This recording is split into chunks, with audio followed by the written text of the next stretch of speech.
புதுமையான ஆட்சின்னு சொன்னீங்க, கடைசியில புஷ்பா பட ஆட்சியை கொடுத்திருக்கீங்கன்னு குறிப்பிட்டு பேசியிருந்தேன்.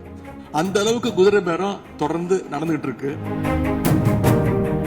இந்த குதிரை பேரம் கழுதை பேரம் என்பதை பற்றி எல்லாம் பேசுவதற்கு இடமல்ல. இது ஆதாரம் இல்லாமல் எந்த பேரத்தை பற்றி பேசுவதை நான் அனுமதிக்க முடியாது.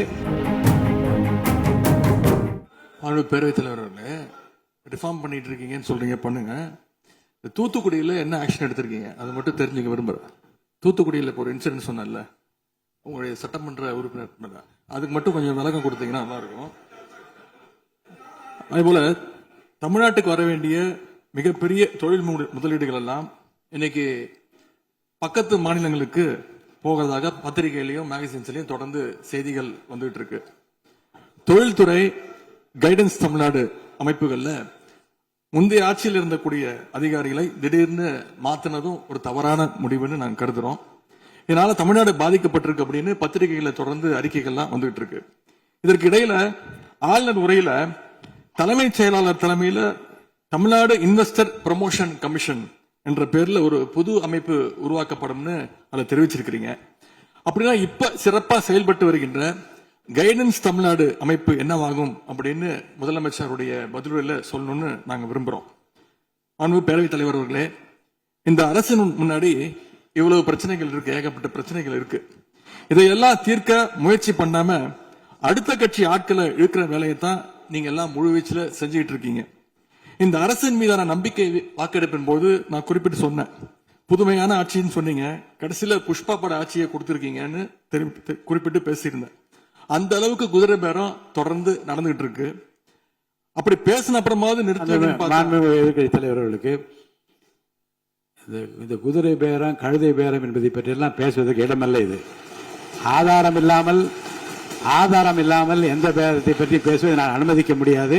அடுத்த இதுக்கு போலாம். 3 சீட்டர் சோஃபா, 3 சீட்டர் சோஃபா இன்னைக்கு 5 சீட்டர் சோஃபாவா அப்கிரேட் பண்ணிருக்கீங்க.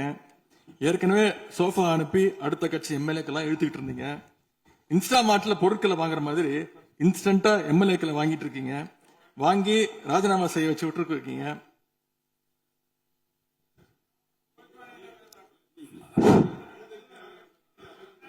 இல்ல நான் என்ன சொல்றேன், எந்த பேரத்தையும் பற்றி இங்க பேச அனுமதி கிடையாதுன்னு தான் நான் சொல்றேன். நீங்க உதாரணம் சொல்லி நீங்க திடீர்னு எடுத்தோடனே குதிரை பேரன்னு சொல்லுவது, அப்புறம் இன்னொரு பேரம் என்று சொல்லி மாண்புமிகு உறுப்பினர் வந்து சோஃபான்னு சொல்றாரு. நான் என்ன சொல்றேன்னா, எதையும் சொல்லுவதற்கு இந்த அவைக்கு உரிமை உண்டு. ஆனால் சொல்லுவதிலே உண்மை இருக்க வேண்டும். உண்மைக்கு மாறான தகவல்களுக்கு இங்க இடமில்லை. ஏன்னா அர்த்தம் இருக்குல்ல. இப்ப நீங்க ஏதோ ஒரு அர்த்தம் உள்நோக்கத்தோடு சொல்லப்படுற, நீங்க சோஃபா என்று சொல்வதற்கு நீங்க ஒரு உள் அர்த்தத்தோடு ஒரு வார்த்தையை சொல்லுகின்றீர்கள், நகைத்தும் கொள்ளுகிறீர்கள். அப்ப மக்கள் அதை பற்றி என்ன நினைப்பார்கள்? சற்று விளக்கமாக பாருங்க. ஆதாரம் இல்லாமல் சொல்லப்படுகிற எந்த வார்த்தைக்கும் எந்த குறிப்புக்கும் இங்க இடமில்லை. மாண்புமிகு எதிர்க்கட்சி தலைவர், நீங்க தொடர்ந்து பேசலாம். ஊழல் சக்தின்னு சொல்லிட்டு அதே எம்எல்ஏக்களுக்கு இன்னைக்கு ஒரு மச்சத்தை மட்டும் வச்சுட்டு இன்னைக்கு தூய சக்தியா நீங்க மாத்திட்டீங்க. அதனால எங்களுடைய தலைவர் சமீபத்தில் சொன்னாரு, தீர்ந்து போன சக்திகள்கிட்ட திருடுற அளவுக்கு காஞ்சி போன சக்தியா இன்னைக்கு இந்த ஆட்சியாளர்கள் இருக்கிறாங்க. ஆகவே இந்த குற்றச்சாட்டுகளுக்கு முதலமைச்சர் அவர்கள் தன்னுடைய பதில் உரையில அவர் விளக்கம் அளிப்பார்னு நாங்க நம்புறோம். முக்கியமா இந்த ஆள் பிடிக்கிற வேலையை நிப்பாட்டிட்டு இனியாவது ஆட்சி நிர்வாகத்துல நீங்க கான்சென்ட்ரேட் பண்ணுங்கன்னு உங்களை எல்லாம் கேட்டுக்கிறேன். அன்பு பேரவைத் தலைவர் அவர்களே, உங்களுடைய தேர்தல் முக்கியமான வாக்குறுதிகள், படிச்சு வேலை இல்லாத இளைஞர்கள் அவங்களுக்கு எல்லாம் 4500 ரூபாய் மாசம் 4500 ரூபாய் தருவேன்னு சொல்லியிருக்கிறீங்க. அது சீக்கிரம் 6 மாசத்துல கொடுங்க. மகளிருக்கு நீங்க சொன்ன உரிமை தொகை மாதம் 2500 ரூபாய் உரிமை தொகை, வருஷத்துக்கு 6 கேஸ் சிலிண்டர், தாய்மாமன் சீர், இதெல்லாம் 6 மாசத்துல கொடுப்பீங்கன்னு நான் நம்புறோம். இதெல்லாம் எப்படி கொடுக்க போறீங்க அப்படின்னு ஒரு டைம் லைனை முதலமைச்சர் தன்னுடைய பதிலுரையில சொல்லணும்னு கேட்டுக்கிறோம். அதேபோல் சட்டம் ஒழுங்கு சீர்கேடு, மின்வெட்டு, விவசாயிகள் பிரச்சனை ஆகியவற்றில் முதலமைச்சர் அவர்கள் தலையிட்டு உடனடியாக ஒரு தீர்வு காண வேண்டும். ஆளுநர் உரையில இதற்கான விளக்கம் இல்லாததால முதலமைச்சருடைய பதில் உரையாவது இதெல்லாம் இருக்கும்னு நாங்க எதிர்பார்க்கிறோம்.